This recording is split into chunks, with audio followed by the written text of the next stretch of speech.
Hello and welcome to the Temple of Tomes with your host, Indie Comics Jones. Today is March 24th, 2021, and we're looking at episode 242. Today we're looking at Rabid World. This is a Scout Comics #1 at $3.99. And on the cover here, what we've got is this gruesome looking guy with a bloody mouth, and appears to be in some reeds or something, but want to tell you that this was one heck of a terrorizing ride. I think this is going to be a hit. I read one Scout comic before, reviewed one before, and I wasn't too impressed with it. I gave it a not recommend, and I've been checking them out as they've been coming out month after month. But this one, I think, really knocks it out of the park. Let's see who worked on it real quick. The writer is Todd Sinani. The artist was Oleg Okanov. I don't know. The letterer was Lucas Gattani. And I just want to say that this was really well put together. It's got this the color schemes, the color hues in here are really eerie. And it starts out just like you would think any kind of mass epidemic, pandemic, zombie attack would. Just starts out small first. A dog comes walking in. This is it looks like a farm out in Maryland.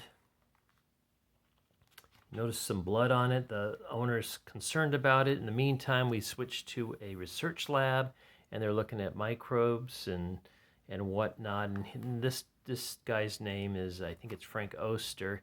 He is in charge of kind of like biological dangers, I guess the best way to put it. So they're looking at stuff, and he's closing up shop. In the meantime, this guy who's got his sick dog, he's calling around, decides to take the dog into the vet. Suddenly the dog attacks him violently, wakes up, and just causes him to crash. And so he's crawling on the ground, kind of halfway in and halfway out. And another motorist comes in and just happens to hit the rabid dog, at the same time. So he's able to get help for this guy, who takes him to the hospital. Now it turns out that he's not the only one going to the hospital. There's been some other things going on in the meantime. So then we get back to this this harbor here it's somewhere in the Maryland, Annapolis, and they are looking to go fishing real quick, and they're going to take the doctor along if they can get him. So there's a group of friends there that they kind of hang out. They're going to go to Oster's house afterwards. In Chesapeake Bay, just a little bit later, actually the next morning, I guess, they've got this guy rushing to the hospital. Here's one that was bitten by the dog earlier, and they're telling him, take him to a certain wing. We've already got 10 other cases. We're going to use that as a quarantine.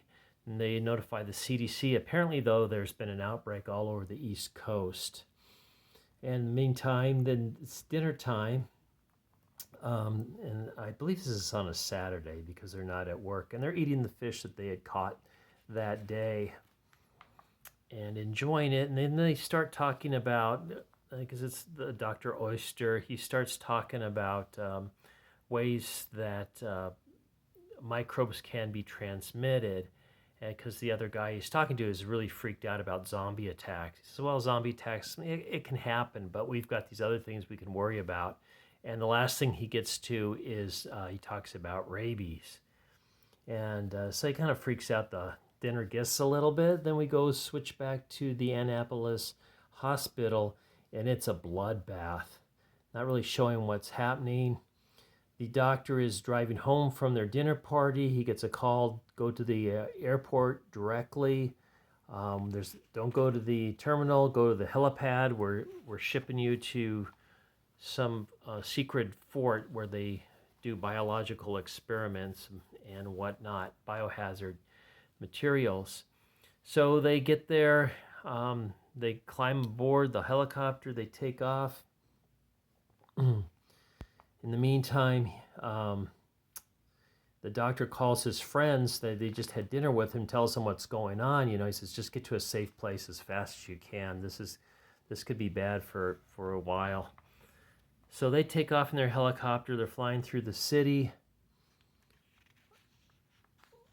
Meanwhile, his friends have gathered supplies together. They're going to go down to the harbor and take a boat out and just sit in the middle of the bay, which seems like the smart thing to do at this point.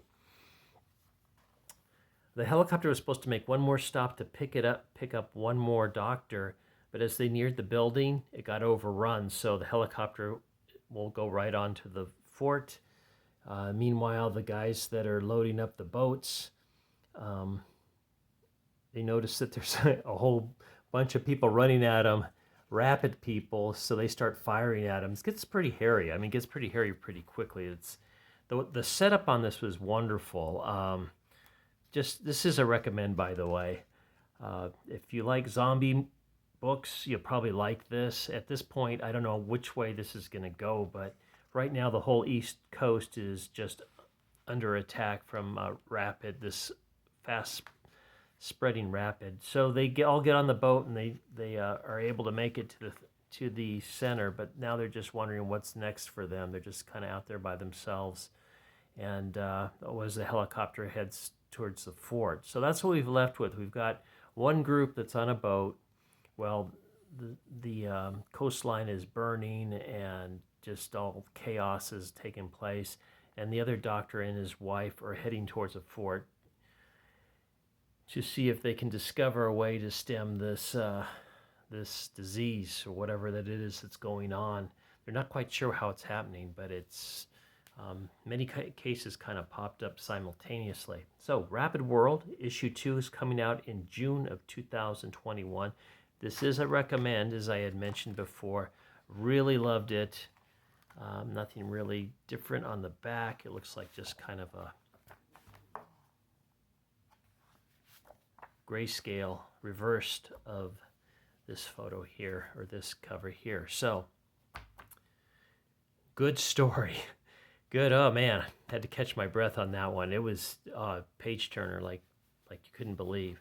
It kind of reminds you of The Walking Dead. It kind of reminds you of any zombie movie that you've seen, any kind of pandemic movie. But it's good. It's really good. It's well done, and I'm hoping there'll be some twists and turns that'll take it on a different route than we usually see in the zombie movies, but in the zombie books. And I think Robert Kirkman would be jealous of this. So anyway, thank you for stopping by and listening to this review of Rabid World. As always, please like, please subscribe if you haven't, and please leave comments. We'll see you next time at the Temple of Tomes. This is Indie Comics Jones bidding you adieu.